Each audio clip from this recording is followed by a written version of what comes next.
What's good? It's Woog.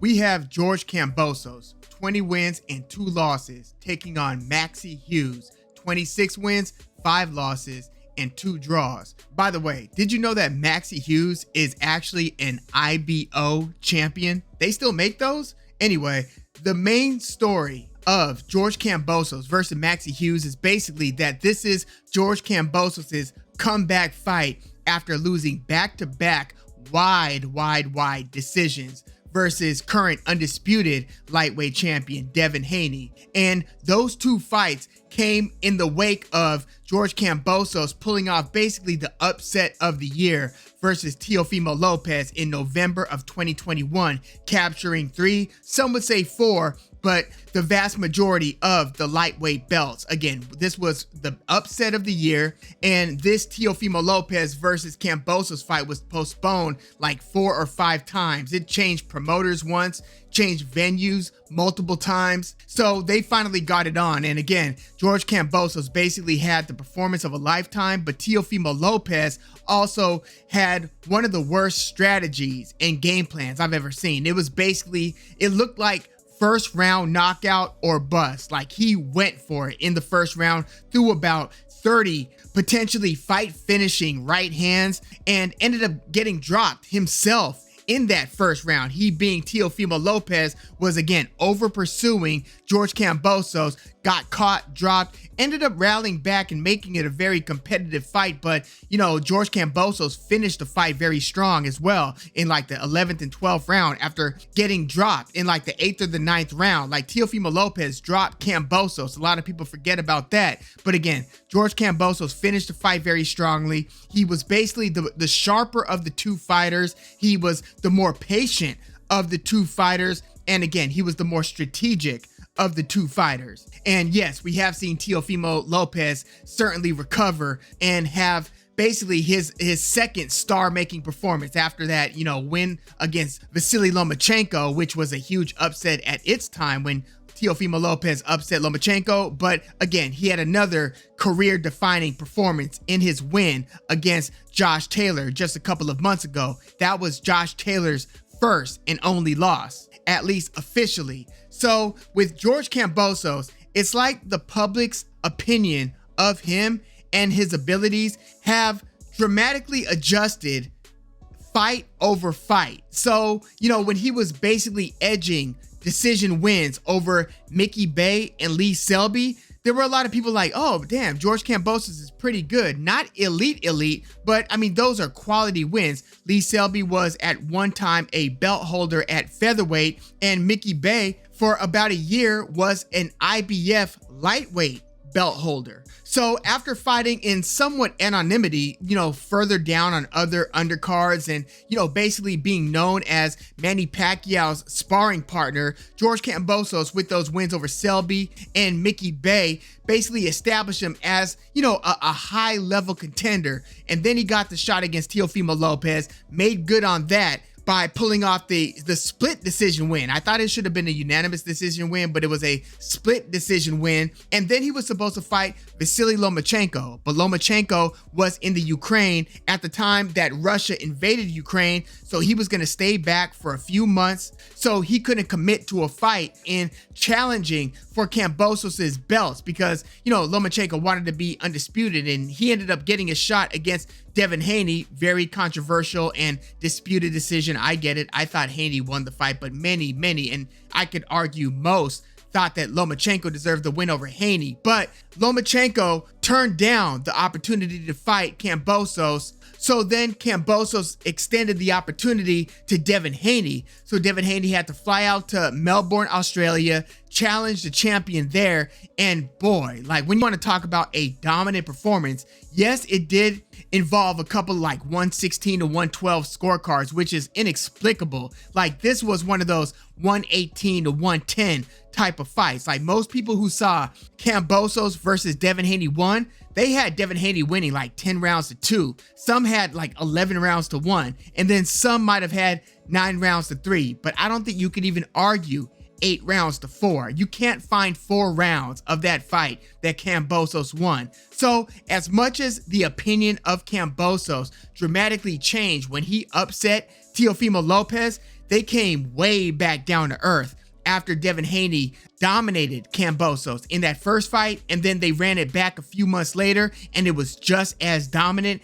if not more. Like this was such a back-to-back dominant performance for Devin Haney in a super critical time. Like, think about it. Haney was going overseas to Australia to challenge a champ to a raucous crowd in Melbourne, Australia, where many believed that if this was going to be a close fight where it looked like Devin Haney edged like a 115, 113 or 116 to 112 type of decision, that Kambosos might get the love on the scorecards. One, he has a pretty fan-friendly style and he throws with pretty fast combinations. Again, he's got the crowd at his back. And then if you want to throw in the whole, if you want to beat the champ, you've got to beat the champ philosophy, which I think is totally bogus. But, sometimes it might apply subconsciously in the scoring criteria. But Devin Haney won this so lopsidedly that you could not rob him of this win. And, for those of you who think that I'm going a little bit overboard in stating the potential for we'll say favorable scorecard for the hometown fighter, just look at the scorecards of that first Kambosos versus Haney fight and tell me if those scorecards were what you saw as the viewer. So again, it's a swinging opinion of George Kambosos. After beating Selby and Bay, okay, he's pretty good. After beating Lopez, damn, maybe he's way better than we thought he was. And then losing those lopsided decisions against Devin Haney, it then became he is who we thought he was. Well, I think that the truth is somewhere in between. He's not as bad as he looked against Haney, and he's not as good as he appeared against Teofimo Lopez. I think that he's more, the guy who barely edged the decision against Lee Selby in a fight that I thought could have gone either way. In fact, I thought that Selby might have deserved the decision win. Well, that was, I believe, Lee Selby's final fight. So he was on the brink of retirement. And again, he was 2 divisions up from where he had won his belt. I think that George Kambosos against Selby is the most accurate depiction of where he stands abilities wise. Well, now he's going to be fighting Maxi Hughes, who, had a lot of losses earlier in his career. He fought 3 times against Martin Joseph Ward and they split. It was like 1 win for Ward, 1 win for Maxi Hughes, and I believe it was their first fight that resulted in a draw. And Maxi Hughes lost to Liam Walsh. Some of you might remember Gervonta Davis going over to the UK and knocking Liam Walsh out. Well, Liam Walsh won a unanimous decision against Maxi Hughes. So Maxi Hughes, who spent much of his career at super featherweight or junior lightweight 130, he was regionally good. But every time he stepped up for like the Commonwealth belt or one of the British titles, he would lose either to Sam Bowen or to Liam Walsh or, as I mentioned, Martin Joseph Ward. Well,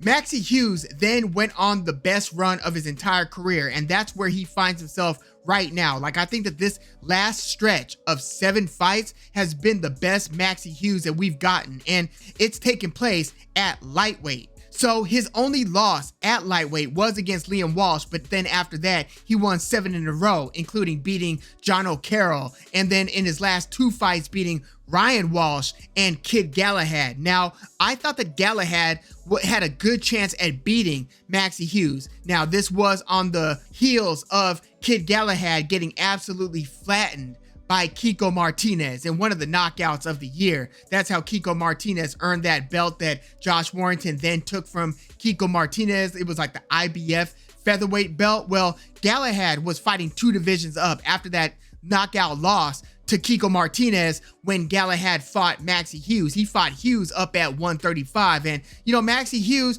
outboxed the boxer in that one, where he being Hughes was the more elusive of the 2 guys. He looked like the cagier of the 2 fighters. And I don't know if you remember Kid Galahad's performance over Jazza Dickens and his performance over Kiko Martinez before getting dropped, then knocked out.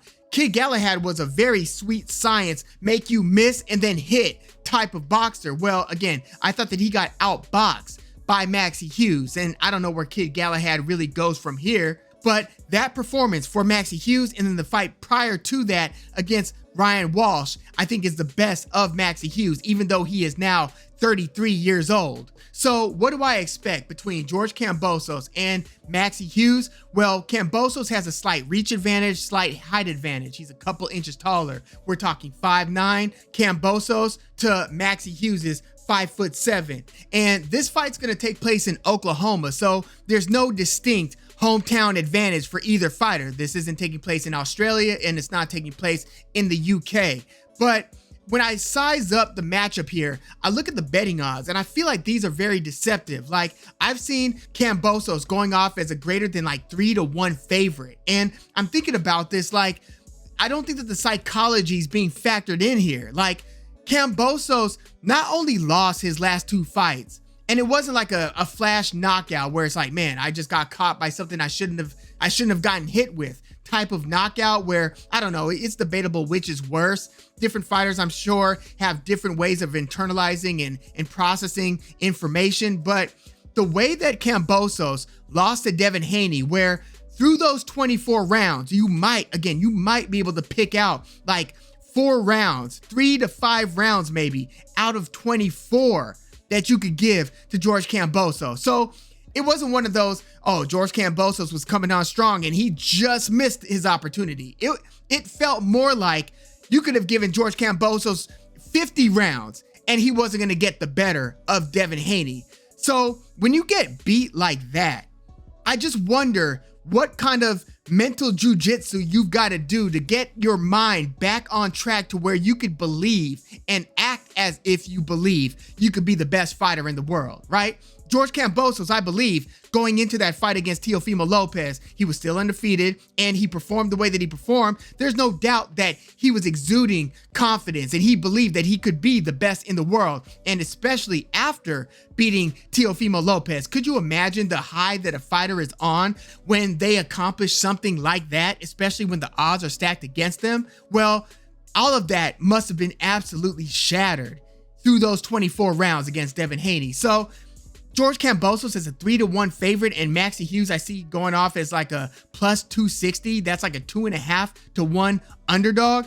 I'm like, pump your brakes on that. I mean, if you look at George Kambosos' landing percentage on Devin Haney, like, I don't think that he's in a spot where he believes that when he throws punches that they're gonna land. Like when he fought Teofimo Lopez, it looked like he couldn't miss with his power punches. So is Kambosos gonna be a patient boxer versus Maxi Hughes, or is he gonna kind of go after Maxi Hughes? Because I can tell you right now, Maxi Hughes has kind of a cagey style where he'll stay low and he'll dip at the knees, take a step back, move laterally. He's got pretty good feet. I would argue that he has more active feet than Kambosos has. So if Kambosos is looking to ignite the exchanges here, I could see Kambosos running into a lot of Maxi Hughes, a southpaw, his straight left hands.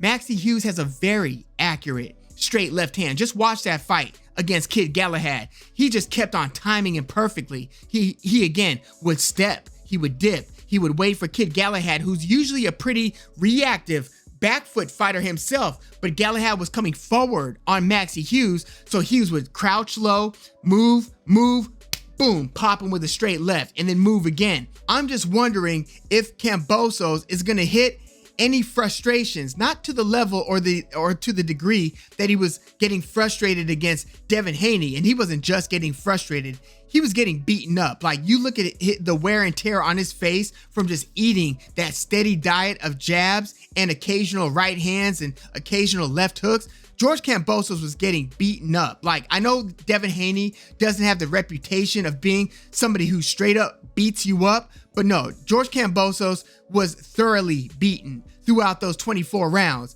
So I think that it's gonna take a while to get going against Maxi Hughes. And if he's gonna pull this off, he's gonna have to come on strong, I believe, in the second half of the fight, like he did against Mickey Bay in those closing rounds. The question is he going to be able to land his power punches? Is he going to have a demonstrative hand speed advantage? Because I'm kind of expecting him to have the hand speed advantage over Maxi Hughes. So if you couple the size advantage plus the hand speed advantage, maybe Maxi Hughes' skill set doesn't work as well as it did against Ryan Walsh or against Kid Galahad. But I'm just curious as to how Kambosos is going to react in those first 2 to 3 rounds when if he's not able to reliably control the fight with his jab, or to kind of jump in and ambush, as boxing analyst Richard Dwyer likes to say, ambush Maxi Hughes with his combinations. George Kambosos tends to jump in and throw combinations, whether he's counterpunching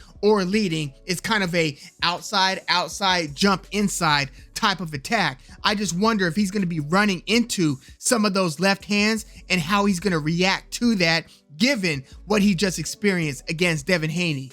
I'm going to err on the side of I trust Kambosos to come on strong, especially in the second half of the fight. Maxi Hughes, in my opinion, didn't look great in the last, 2 to 3 rounds against Kid Galahad. Now, granted, they clashed heads to where Maxi Hughes was just leaking blood in those last 2 to 3 rounds. So, and it's quite possible that something similar takes place in this fight, given the whole orthodox versus southpaw style, and given George Kambosos' propensity to kind of jump in. You tend to get clashes of heads, especially Maxi Hughes, who likes to crouch low and then explode when he throws that straight left hand. So a headbutt is very possible in this one. But I'm going to err on the side of Kambosos, who has fought the better fighters between these two guys' fight-by-fight schedule. Yes, Maxi Hughes has fought Kid Galahad, but again, Kambosos has fought Teofimo Lopez and has fought Devin Haney twice, not to mention Mickey Bay, Lee Selby. He just has the better opponent quality and the greater elite level experience. It didn't always go well for him, but he has seen better fighters than Maxi Hughes. I'm not sure that Maxi Hughes has encountered better fighters than George Kambosos. Plus, Maxi Hughes is 33 years old. So again, even though stylistically you could say that this might be a favorable style for Hughes, I'm still going to go with talent and overall abilities on this one. So I'm going to go with who I see as being the better athlete between the two in George Kambosos. And plus, this is a must win for George Kambosos, whereas Maxi Hughes, I feel like he's already overachieved to a degree, in my opinion, just given where he was when he was once 19-5-2. He was once 19-5 with 2 draws after his loss to Liam Walsh, and then he again went on that 7-fight win streak. So I think that he's already kind of exceeded expectations, whereas Kambosos, he needs this win pretty badly, especially if he wants to kind of stay in the mix among the elite 135 fighters. But yeah, I'm gonna go with George Kambosos, but I think it's gonna be a tight decision, maybe even a split decision, but I see something like a 116 to 112, maybe 115 to 113 type of win for Kambosos. But I do expect him to encounter some real difficulties, especially in trying to figure Hughes' left hand out in the first half of the fight. But I think that Kambosos is going to end up getting the better of majority of the exchanges throughout much of the second half of the fight. So again, I expect him to edge a decision win. Let me know what you think about Kambosos versus Hughes in the comments. And can Kambosos get back to the top? Like, do you see him potentially beating another elite lightweight? Like, do you see him beating a William Zepeda, or let's say Shakur Stevenson, or maybe let's not say Shakur Stevenson, not Shakur Stevenson, right? I think we're in agreement there. What about Frank Martin? If Kambosos went to 140, could he have any success against a Ryan Garcia? How would you see a Kambosos versus Isaac Cruz fight playing out? Now, granted, some of these fights I don't think are very makeable, like him versus Isaac Cruz or Frank Martin, given that Kambosos has been a top-ranked guy, for the past few years. But let me know where you think he will pivot to if he does pull off this win against Maxi Hughes. And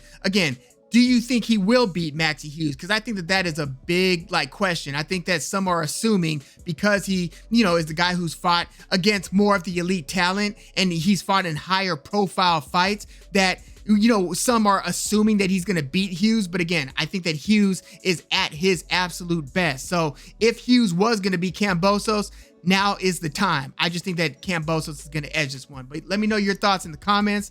Like the video, subscribe to the channel if you are into the fight talk. I'm Woog. Thanks for tuning in.